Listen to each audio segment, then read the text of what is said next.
ഇന്ന് മന്ദാകിനിയിൽ നമ്മളൊരു പുതിയ സെറ്റ് ഓഫ് സാരീസ് ആണ് നമ്മൾ ഇതുവരെ ഇൻട്രൊഡ്യൂസ് ചെയ്തിട്ടില്ലാത്ത ഒരു പുതിയ സെറ്റ് ഓഫ് സാരീസ് ആണ് പരിചയപ്പെടുത്തുന്നത്. പൈഥാനി സിൽക്ക് സാരീസ് ആണ്. പൈഥാനി എന്ന് പറയുന്നത് മഹാരാഷ്ട്രയിലെ ഒരു ഹെറിറ്റേജ് വീവിംഗ് ആണ് പൈഥാനി.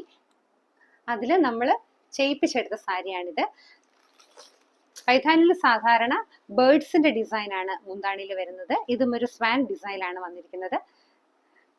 ഒറിജിനൽ പൈഥാനി സാരീസ് വളരെ എക്സ്പെൻസീവ് ആണ്. പക്ഷെ നമ്മളിത് കട്ടാൻ സിൽക്കിലാണ് ഈ സാരീസ് നമ്മൾ ചെയ്യിപ്പിച്ചെടുത്തിരിക്കുന്നത്. നമ്മൾ ഡയറക്റ്റ് വീവേഴ്സിന്റെ കയ്യിൽ നിന്ന് തന്നെയാണ് ഈ സാരീസ് എല്ലാം വാങ്ങിച്ചിരിക്കുന്നത്. നല്ല ഭംഗിയാണ്, നല്ല കളർ കോമ്പിനേഷൻ ആണ്. ഉടുത്തു കഴിഞ്ഞാൽ നല്ല ഗ്രാൻഡ് ആയിട്ടുള്ളൊരു ലുക്ക് ആയിരിക്കും. എന്നാൽ അത്രയ്ക്ക് എക്സ്പെൻസീവും അല്ല.